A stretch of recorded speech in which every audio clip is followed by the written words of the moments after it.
Good evening, ladies and gentlemen of the internet. It is I, Mr. B&B V8, back with the Gourmande. Name being extremely appropriate for today, as we are doing another Milwaukee review, but this time we're doing the Big Arch sandwich. Yup, we each got one. So, to give a little history for us, we live right next to a McDonald's. We live right next to one that used to be called the Rock and Roll McDonald's way back in the day, or the Solid Gold McDonald's was another name for it. Yep. So we're like within walking distance. So we thought we'd try this sandwich because everyone else is doing it, and it's like, it looks good. I'll start off at the top. Something that's going to skew this thing's judgment for me is the price. It's overpriced. It just is. Yeah, it's almost $12 for just the sandwich. Yeah, so for that alone, if you don't have the luxury, don't even bother with that. You can get a better hamburger for half the price, and hell, if you make your own hamburgers, you can get 3 times as many for a third of the price. But getting that disclaimer out the way, we haven't even tried these things yet. And Gourmande, if you talk a little bit about your culinary taste and why this, how just like as a review without even tasting it, what are your thoughts? So, I did a little look online as to what it's supposed to be, and the sauce is supposed to be a bit pickle forward. I'm not the hugest fan of pickles. The burger itself comes with 2 kinds of onions, and I just don't do. Oh yeah, Gourmande is like no onions at all, nothing. So Gourmande, just for you, the reason I asked this person to do this is just for you guys. Gourmande's good, putting their culinary tastes and dislikes on the side. Did you get yours without onions? Yeah, I just got it with the sauce and cheese. Got it, see? So that's something to know. That's what I was figuring. I got mine with everything, so let's open these boxes up and see what we get. See what we got. Well, it looks like a sandwich. Let's try it. Yep. Bam, there it is. Cheers.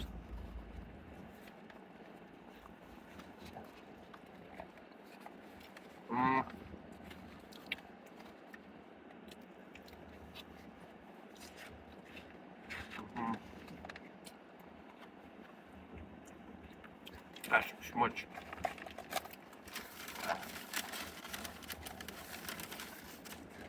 Napkin? Yes, please. I got no much. So,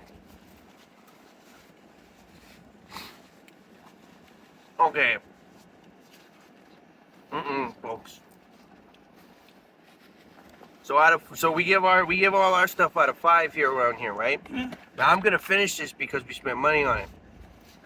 But if you've ever had a Big Mac, this is a Big Mac with what are those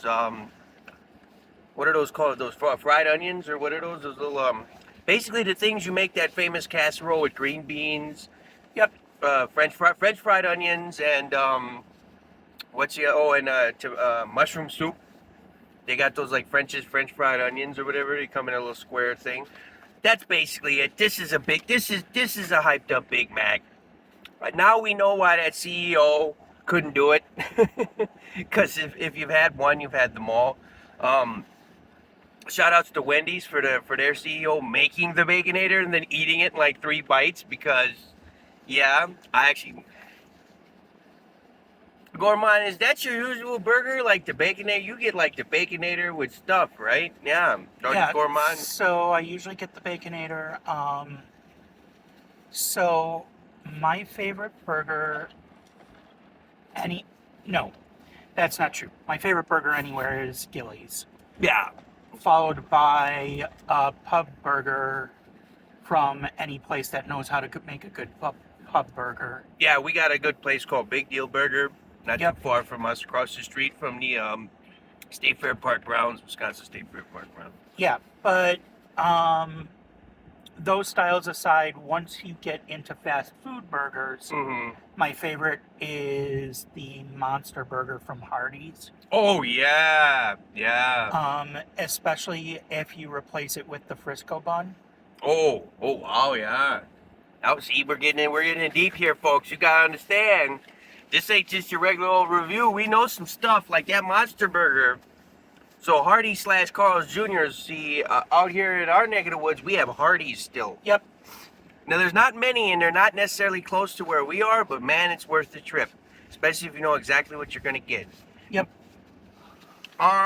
With this burger, so well, I'm gonna give 2 things at the end of the review. We're gonna give our 5 out of 5 rating, and we're gonna reveal a little something for the future that we're thinking about. Don't know when or the dates are. It's all WIP, work in progress. But anyways, to get back to the review. So I'm kind of done with McDonald's specifically, and I'll tell you. And there's a few reasons why I'm specifically done with McDonald's. So around my house area. So think about this: Highway 100 in Greenfield, right? I have the choices of, within walking distance, a Burger King, a McDonald's, a Wendy's, and now even a Checkers. Yep. And then there's a Culver's not too far from there. Yes, there is. So I have all of those things at my leisure for fast food. Also, not too far up the road from that is an Arby's and a KFC. Yep. And that doesn't even count the actual restaurants. I live next to something called Hoo Hot, which is a Korean barbecue joint. Like I got there's a Toppers not too far from me. I got a little bit of everything. Yeah. There's a Mongolian barbecue place around. Yeah, that's what Hoo Hot is. It's Mongolian barbecue. Yeah, but there's also a Korean barbecue over on the other side of Blue Mound. Right. There's also was it King's Buffet not too far? Yep. So there's Chinese buffet over there. You know. There's a fusion poke place around here somewhere. Supposedly in West Dallas, Wisconsin. We're right next to a pho place. Yeah, a pho, like pho, yeah. Pho Saigon, which is like literally within walking, like all these things are within. Fatty Patties. Fatty Patties. Fatty Patties is West Dallas. Everybody knows. I have ordered from there many times. Yeah, so we are spoiled for fast food choices. Like, if you want it, you can get it. Mm-hmm. Sammy's Taste Chicago is like within walking distance. So if you want like an Italian beef or what have you, because that's my favorite thing. I like an Italian beef with a little marinara on there because I'm weird. But yeah, anyways, the reason we mention all this is because, like Gourmande said, we are spoiled for choice. So that immediately puts McDonald's at the bottom of the barrel, because in quality and price, it's down there. It's all the way at the bottom. Not to mention, we live next to several. We're also within walking distance of the Festival Foods, which is a grocery store for those who don't know. So we have like everything. So even if we don't want, we can just go to the grocery store and buy. And we're also close to a Quick Trip. Why I mentioned those 2 places? They both sell ground beef. Mm-hmm. If we really wanted to, we could just go to Quick Trip, get a couple of tubes of ground beef and some fixins, and make our own burger. Heck, we could go to Quick Trip and get a steak. Quick Trip's amazing. It is. Everybody, well, that's a Wisconsin staple. Yeah. Also to let y'all know another little thing, I'm not enthralled about Buc-ee's. So they're putting a Buc-ee's in Wisconsin. I'm willing to try it. Yeah, I'll give it a chance. I don't have high expectations. The bar is not very high on that. As opposed to, because they also have a thing called Casey's here, and they also have, which is another similar idea. Yeah, we have Loves around, and and 7-Elevens and all the things you can think of. So when it comes to things like this, we're spoiled for choice yet again. So that's kind of skews our ratings, right? This is where we're coming from this, because we're so spoiled for choice. So McDonald's had to hit a home run with this thing. They really did. And I'm going to give you kind of like a rank ordering of how I feel about the local fast food things.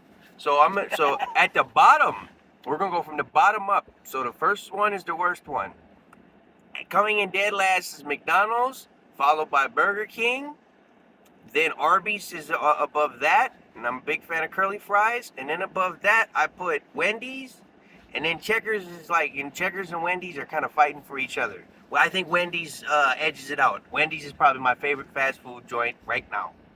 So yeah, Wendy's, Checkers, Arby's, Burger King, and then McDonald's is at the way bottom. You could just, there's no, like, this thing needed to, like, be a 5 out of 5 out of the box. Like, I needed to try it once and be like, okay, yeah. So we're probably going to finish these because Yeah. we paid for them, but Also, specific notes. I heard it was pickle forward. It's pickle forward. very much.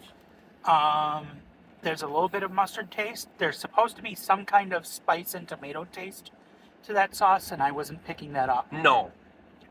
The cheese is supposed to be cheddar, and I couldn't tell the difference from what they would call their American. Maybe it's better than McDonald's Standard American, because McDonald's Standard American actually tastes like plastic, whereas a lot of American cheese doesn't quite taste like plastic. Fair enough. No, you can get legit American cheese from a few good places, and we're in Wisconsin, so you can't just give me cheese. I'll know if it tastes like plastic. We will. So We see you. I'll give it that it didn't taste like plastic, but it didn't taste like cheddar. No, it wasn't sharp in any description whatsoever. No. And we like our cheddar sharp in Wisconsin, at least I do. Also, like so people rag on the USA for food standards, but we have certain food standards that the rest of the world doesn't. Basically, the way our stuff is regulated is in a different manner. So there's certain things where you have a quality floor, whereas in other parts of the world you don't necessarily have that same quality floor. Yeah. For example, chocolate. Chocolate in Mhm. the US. Now, most of the world hates US chocolate because US chocolate uses a type of process for their milk that to a lot of the world makes it taste very sour. Yeah. In a bad way. hmm Ignoring that, US chocolate has minimum cacao and cocoa butter levels required in order to be called chocolate. Yes. A lot of things that get called chocolate in, say, the UK, throwing it out there, don't meet that standard. Not at all. They'll use other oils, or they'll substitute carob in some amount of it. And there's a lot of things like that in the US. US ice cream has a minimum cream level, to call it that. Yes. If it's labeled ice cream, it has a minimum cream level. Yes. And that tends to make it creamier than a lot of other ice creams from around the world.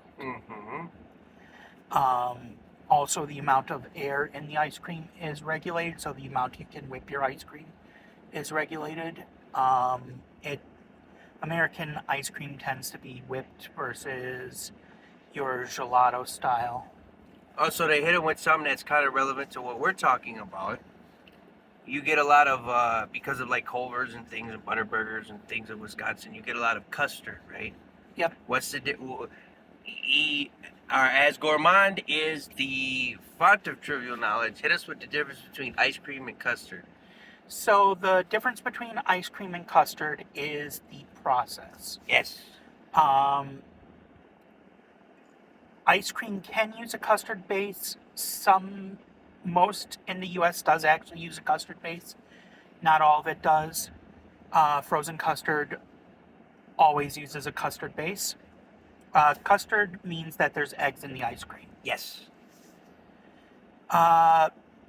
Or if it's vegan, then there's a vegan substitute for eggs, but it's part of the thing. Yes, that's why.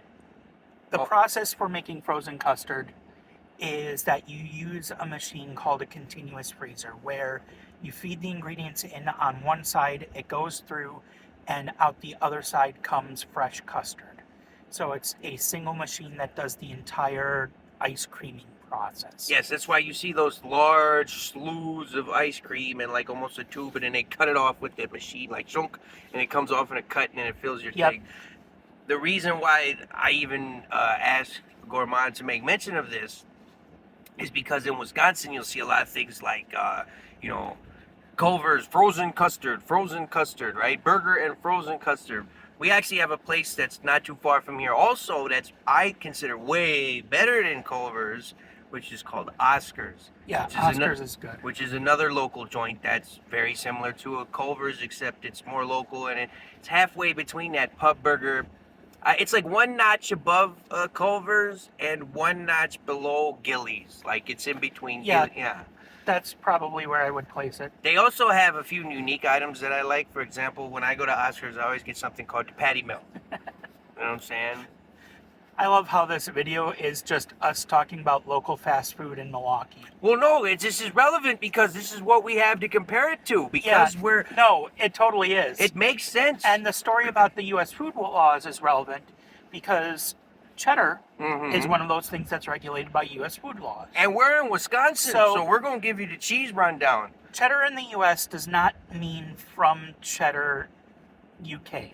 Uh-huh. Cheddar in the U.S. means that the cheese underwent the cheddaring process and it has a minimum acid level, which gives it its sharpness. Yes. And that acid level is achieved by a certain amount of aging. Mm-hmm. So typically, your most common mild cheddar is going to be aged like 3 months. Yeah. No, 3 to 4 months. And there's varieties of cheddar because cheddar's not spicy, but it's rated in a similar way of spicy. There's a mild, a medium, and a sharp, right? And in Wisconsin, we usually the one you usually get the most distinction of is the difference between mild and sharp. If it's neither, it'll just be called cheddar, right? Like yellow cheddar or American cheese or something of that sort. But in Wisconsin, because we're big on this stuff, we're the cheese state. It was on our state quarter, a big block of cheese. There's a distinction between mild and sharp. They told us there was cheddar on this sandwich. So now we have to give them the business for it. Also, as you can see, E also got a Shamrock Shake, which E will give a little soliloquy on in review in just a moment once I finish talking about this cheddar. I prefer, and I like to think most Wisconsinites prefer sharp cheddar. That's your classic yellow, orangish brick of very distinct, and you can taste it instantly. It's what usually goes on a burger, although you can use other cheeses for a burger, such as Swiss or American, quote unquote, whatever that happens to be. That's another misnomer. There's a lot of things called American cheese, and that doesn't really tell you much about the flavor profile of the cheese, but there is a default what we would expect. In Wisconsin, like I said, we like sharp cheddar. It pairs very nicely with grapes, with wine. Yeah. Usually, culinarily, I like to use American cheese as a emulsifier. So if I want something with melted cheese on it, I'll usually take one piece of American cheese and one piece of flavor cheese. Right. And the American cheese helps the other cheese to melt and blend nicely. Yes. So, I'll give you an example. In Wisconsin, we have a couple of ways of making macaroni and cheese. There's the two ways. I like to call them the Italian way and the I guess you could call it the American way. The Italian way is where you make a sauce. You make like a cheese sauce. Using the old Italian methods, use cream, use various things, right? Yep. And then you add, and then after you cook the noodles, al dente, you add the sauce and you mix it all together, right? And then you place your breadcrumbs on top of it, usually with a little pancetta in there, and you bake it, right?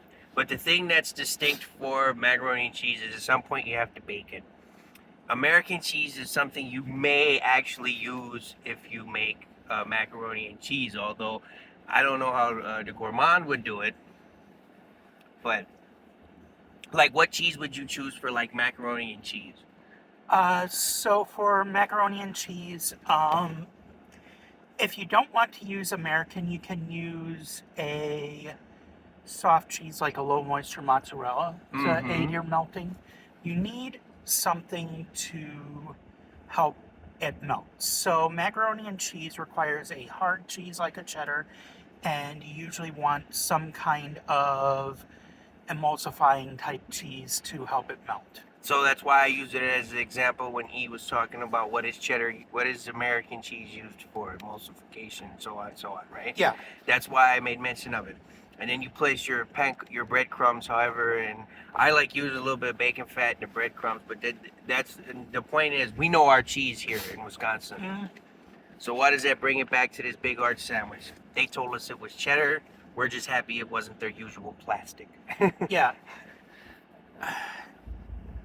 I think if I did a lab test, it probably meets the minimum standard for cheddar. Right. But like, Ugh.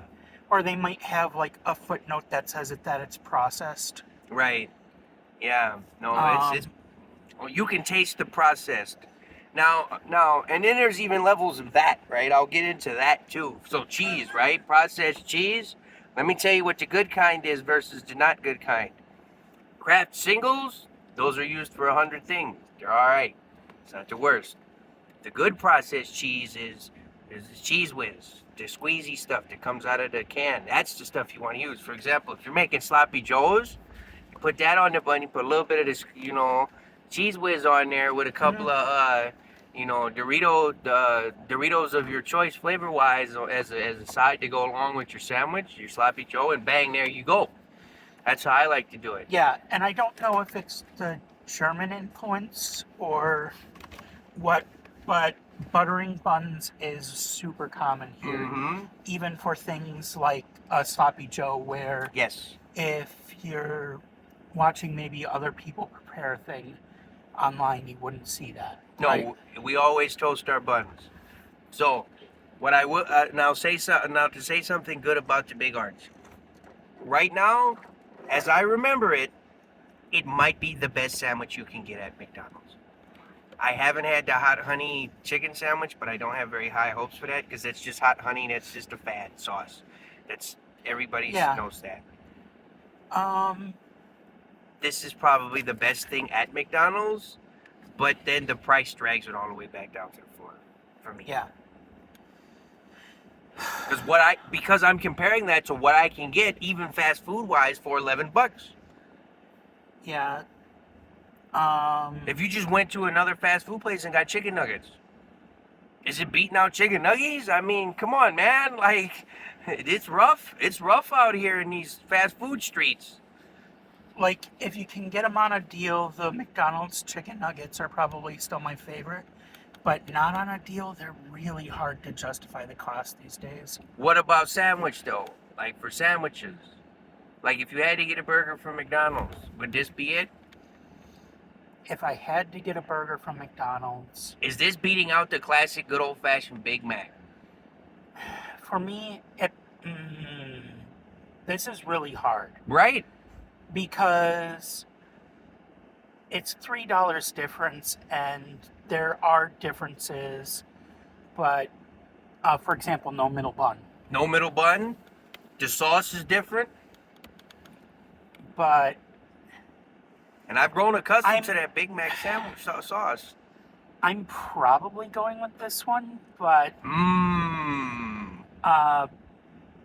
That's more my idiosyncrasies. I almost never get sandwiches at McDonald's. And then you have to get this, and then you have to make sure you get this, for your particular taste, have to get this without any of the onions. Yeah. And I actually think the onions enhance the thing. I think the onions are one of the big selling points. It is. I think it is. I had it with you. I love onions. So. Because it's somewhat unique for them. It's not anything new. It isn't. No, it isn't. But the new part is the fried onions, the French fried onions. That's the new part. That's the draw. I've been putting that on burgers and sandwiches and all kinds of things for years. That's Yeah, and there's a bunch of places around here that do that. Like, right. it's not. It just doesn't feel like a thing, but it probably is a thing. So it'll be a thing for more people in different places as to be an example, they are not so spoiled for choice. Yeah. Like I give the we went into that long soliloquy about the spoiled for choice thing because that's what we have to compare this to. So first you compare this to you compare this sandwich to the competition, then you compare it to itself. Like, is this the best thing McDonald's has to offer?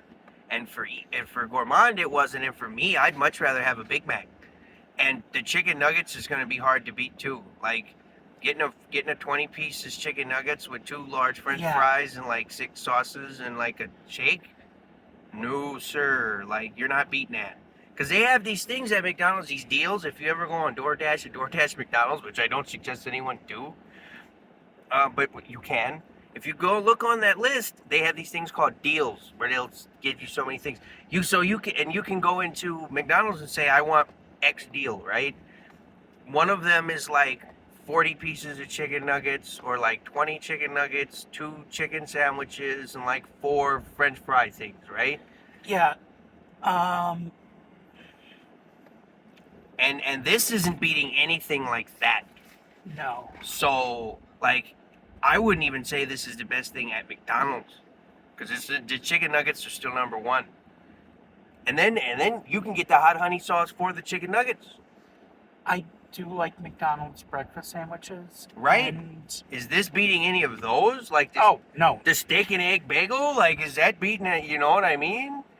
The McGriddle out here, like like that might. The McGriddle is so good that might be one of the few things I'll order like 3 of those from McDonald's. yeah, Like I'll just go get a couple of McGriddles and call it a day. But see, then there's a problem. Right across the street from that same McDonald's by me is Quick Trip, and then I can get breakfast junk from there. yep, including their version of a pancake sandwich. Yes, and they also have a chicken and waffle like offering, which I like quite a bit. Like there's some, it's rough out here for McDonald's, man. Especially they have the maple maple biscuit. Oh man. Yeah. Yeah. See, like we're getting into, and then not to mention the things they have at Quick Trip for like things to drink. Like they have the Monster coffee can, if that's what you're into, and they have actual coffee. They have all kinds of like it's rough. It's hard times out here for McDonald's in these streets. But like possible, so like in our collection, the best things at McDonald's are probably chicken nuggets for most of the time, McGriddles for like breakfast, and then everything else down the list. So this big arch deal is not even stacking up in the McDonald's fight. So No.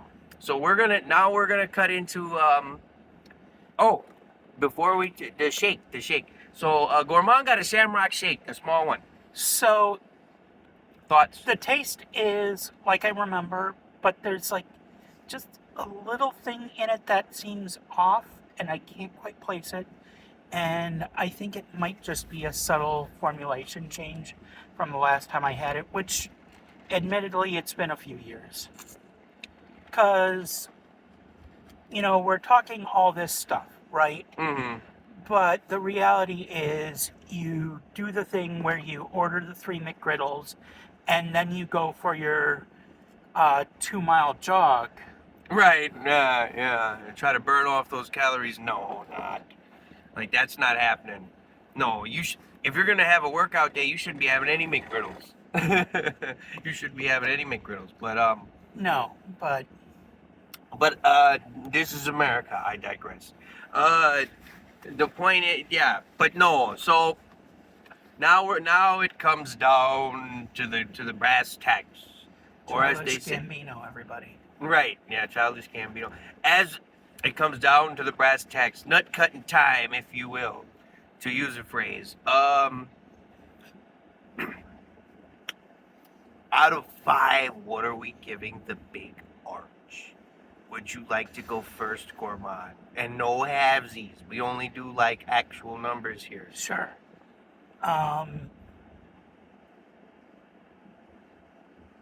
I tend to cluster around the middle. That tendency means that I'm probably giving this a 2 because I can see myself in some version of the universe ordering this again. So it's not a 1. Okay. But Okay. it's not gonna be. It's not the first thing on your mind? No, it's. Would you have to be reminded it existed if you went to a McDonald's like late at night? Like say you went out, right? So this is where this is the scenario we might order McDonald's. You were out at night drinking. You're on your way home and you need some grease in your gut so you don't for the hangover and stuff. But McDonald's is one of the few things open at ass o'clock in the morning. Yeah, like the one on 84th is 24/7. Right. So, bar hours here is 3. Yep. So it's 3 o'clock in the morning. You're. Mhm. Are you ordering the big arch or are you getting something else? If somebody is in the car Mm-hmm. and they're like, hey, we should hit McDonald's. You remember that big arch thing? Ooh. I might order it. I see. Otherwise, I'm just getting nuggets. It's my thing. It's just default. See, this isn't good enough to knock the default off the stool. I'm right there with that. I'm giving this thing a 2. I consider a passing grade for something, to where I put it good and would recommend a 3. This is not a this doesn't pass. This is not passing grade. You didn't make it. This isn't D. You didn't get that C to look good on a report card. No. This is D-. This is not it. Gourmande and myself would have to be reminded of this. Like we would have to go out of our way. That's not worth it. This isn't beating chicken nuggets, folks. It's not doing it. The big arch, it was the fad. We had to try it. And this is up my alley. I like pickles. I like onions. I like mustard. I'm a mustard and onions, pickles, German food. That's what I grew up with. You know, just the cold cuts and all that. Yeah. Pickled herring and all of these things. The only way I can see this being someone's like go-to sandwich is if they don't normally get McDonald's, so they don't know what they like, and they don't think they'll like the Big Mac or the nuggets for some reason. And they're really into pickles and onions. If you have that set of conditions, this is probably their sandwich. Yeah. But for the majority, it's not worth it. And then the price on top of it, like that was already like a strike against it before you even took a bite. Yeah, so McDonald's is experimenting with upping the quality for upping the price, but they're upping the price more than they're upping the quality, and it's not worth the trade-off. Plus, they had been the low cost so long that it was... Yeah. That was their draw. That was their draw. What I think McDonald's needs to do if they want to make money is double down on deals, which is what a lot of like grocery stores and things are doing.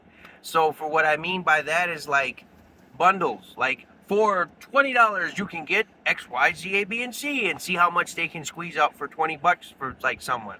Yep. Like they don't need extra value meals, they just need value meals. Like this is what you get for this much money. And then people will decide. Like I was talking about before with like if you check out the deals they have on DoorDash for McDonald's, where it's like you can get 40 nuggets, 3 things of large fries, 2 drinks, and a such and such for $25. Like that's kind of what they need to do. And this isn't it. This is not it. So yeah, that's the verdict. And thank you if you've been watching this long. The next thing we'd like to do that we've spoken that we would like to do is we're gonna next review is gonna be the new Mario Galaxy movie that's coming out. Yep. We don't know when we're gonna see it. You know, life is kicking us in the butt right now, but the next thing we are gonna try to do, and that we'd like to do, maybe something else will come up first, is this Mario Galaxy movie. So, with that being said, one last thing, we gave it a failing grade of a light 2. to quote a busy music nerd, we gave it a light 2 out of 5. It did not pass. Do not recommend. Would probably not order again. That's my verdict. This is B&B V8 speaking for B&B Gourmande. Y'all have a wonderful day and stay away from the big arts.